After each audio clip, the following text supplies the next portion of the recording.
জয় বাংলা। প্রত্যেকে যারা বাংলা পক্ষে আসতে চাইছো, কেন আসতে চাইছো? আমরা জানি বাঙালি চেতনায় উদ্বুদ্ধ হয়েছো এবং মনে করছো যে বাঙালি কোথাও নিজের মাটিতে আক্রান্ত। আমরা চারপাশে কি দেখছি? বাঙালির ভাষা আক্রান্ত, খাদ্যাভ্যাস আক্রান্ত। আমাদের পরিযায়ী শ্রমিকরা অন্য রাজ্যে গিয়ে মার খাচ্ছে, এখানে সমস্ত কাজ চাকরি ব্যবসা দখল করছে বহিরাগতরা। আমরা কোথায় যাব? আমাদের ছেলেমেয়েরা কি না খেয়ে থাকবে? আমাদের টাকায় আমাদের রাজ্যে বাইরের রাজ্যের লোকজন লিট্টি চোখা খাবে, পানির খাবে, ভুজিয়া খাবে, আর আমাদের ছেলেদের পেটে মাছ ভাত জুটবে না। দুর্গাপুজোর সময় আমাদের ছেলেটা বাইরে বাড়ি ফিরতে না পেরে মা কাঁদবে, ঈদে বাড়ি ফিরতে পারবে না। আর ওরা কলকাতায় আরও বেশি করে জাঁকিয়ে বসবে, নিজে আসবে, নিজের ভাই আনবে, দেশওয়ালি ভাই আনবে। এভাবে কি চলতে পারে? এই লড়াইটা হয়তো 30-40 বছর আগে শুরু হওয়া উচিত ছিল, কিন্তু আমাদের বাবা কাকাদের ভুল, জেঠুদের দাদুদের ভুল তো তারা ভুল করেছে, কিন্তু ভুলটা তো আমাদের শোধরাতে হবে। তোমার দায়িত্ব, আমার দায়িত্ব, আপনাদের সকলের দায়িত্ব। এই যে ভুলটা সূত্রে কোনটা আসা হয়ে যায় বাঙালিকে দেওয়াল ফুঁড়ে বের করতে হবে বাঙালি জাতীয়তাবাদের হাত ধরে। বাঘছাপ পতাকা যত উড়বে বাঙালির শক্তি তত বাড়বে, বাংলা পক্ষ যত বাড়বে বাঙালির মেরুদণ্ড তত সোজা হবে। অনেকে একা একা বাঙালি হিসেবে বাঁচছিলেন, কিন্তু এটা একটা যে একা একা কি কোনো সম্ভব? সংগঠন দ্বারা অনেক কিছু সম্ভব, সেটা বাংলা পক্ষ করে দেখাচ্ছে। সব কিছুতে একটা সংগঠিত রূপ দরকার হয়, আদর্শিক সংগঠিত একটা ওয়ার্কফোর্স দরকার হয়, একটা জগদ্দল পাথরকে সরানোর জন্য। বাংলা পক্ষ জগদ্দল পাথর সরাচ্ছে, এই পাথর সরানোর কাজে একটু বল তোমার থেকেও আসতে হবে। আশা করছি সংগঠনের নিয়ম মেনে,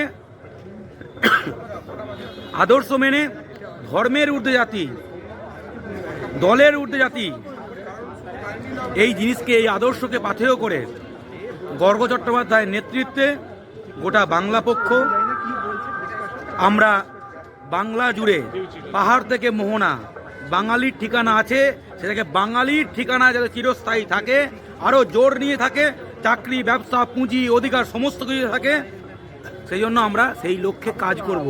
আপনি এই পথের পথিক, আপনি আমার সহযাত্রী, আমরা কাঁধে কাঁধ মিলিয়ে একটা জিনিস নিয়ে যাব। আমরা একা একা ভার তুলতে পারবো না, কিন্তু একটা ভার যদি আমরা 5 জন মিলে তুলি মানে সহজে হবে। আপনি সংগঠনে সেই গুরুত্বপূর্ণ অংশ হয়ে উঠুন। আজকে আপনি নতুন এসেছেন, কিন্তু 1 বছর বা 2 বছর পরে যেন মনে হয় এই কাজটা এই সব থেকে ভালো পারে, সেরকম একজন হয়ে উঠুন যে আপনার ওপর সংগঠন নির্ভরশীল হয়ে পড়ে। আমরা আপনাকে আগামীতে নেতৃত্ব দেখতে চাই। একটা সংগঠন, নতুন সংগঠন তখনই বড় হয় যখন নতুনরা কিছুদিনের মধ্যে নেতৃত্বের জায়গায় আসে। আপনাকে আমরা এই পথের নেতা দেখতে চাই, আপনাকে সংগঠনের বিভিন্ন দায়িত্বশীল অংশ দেখতে চাই। তার জন্য কি কাজ করতে হবে, নিয়ম মেনে কাজ, সময় দিতে হবে। খুব গুরুত্বপূর্ণ জিনিস কি? সময়, পরিশ্রম, অর্থ। সময়, পরিশ্রম, অর্থ, তিনটেই দিলে খুব ভালো, নয়তো যে কোনো দুটো দিন। সঙ্গে থাকুন, সাথে থাকুন, একসঙ্গে লড়াইয়ে থাকুন। অনেকে এই তৃণমূল, সিপিএম, কংগ্রেস এইসবের মধ্যে অনেকে এখনো ডুবে রয়েছেন, তো সেখানে কি বার্তা তাদের জন্য? দল আছে, থাকবে, আসবে, যাবে, সরকার আছে, বদলাবে। কেউ এই দলকে ভালো লাগে, কিন্তু আমাদের বাংলা পক্ষর কাছে মুখ্য বিষয় বাঙালির কি করছে, ভালো না খারাপ, বাঙালির শত্রু না বাঙালির পক্ষে।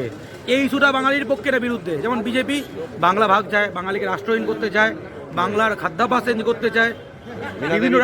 বিভিন্ন রাজ্যে যেখানে যেখানে বিজেপি ক্ষমতায় আছে, বাংলার পরিযায়ী শ্রমিকরা সেখানে বেশি করে আক্রান্ত হচ্ছে, এবং তারা হিন্দি চাপিয়ে দিতে চায়। তাই তারা আমাদের আদর্শিক শত্রু। কিন্তু বাকি দলগুলো থেকে আমরা আশা করব যে তারা বাঙালির পক্ষে থাকবে। যেখানে তারা পক্ষে থাকবে না,